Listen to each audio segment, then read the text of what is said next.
আমি বানাবো আজকে এখন আমচুর ইলিশ।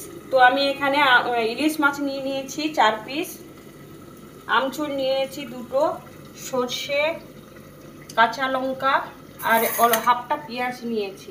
তো আমি সর্ষে, কাঁচা লঙ্কা, পেঁয়াজটা একসঙ্গে পেস্ট করব, তারপরে আমি রান্নাটা হালকা মাছ ভেজে রান্নাটা শুরু করব।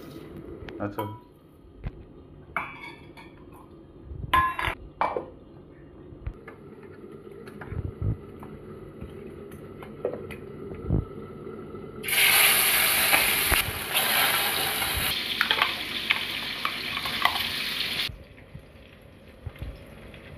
অল্প একটু চিনি দিচ্ছি, আমচুরে নুন আছে তাই অল্প নুন দিচ্ছি, সর্ষের তেল, আমচুর 2 পিস নিয়েছি, ভালো করে মেখে সর্ষে পেস্টের সঙ্গে মিশিয়ে দেবো।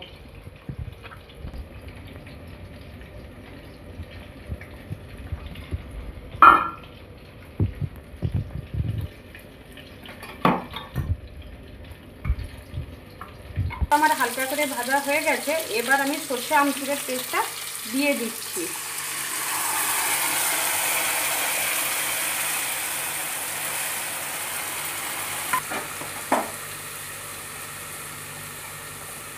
কালো জিরে অল্প একটু উপর দিয়ে দিচ্ছি, 2টো কাঁচা লঙ্কা দিয়ে দিলাম, দিয়ে 2 থেকে 3 মিনিট আমি রান্না করব, ফুটে গেলেই হয়ে যাবে।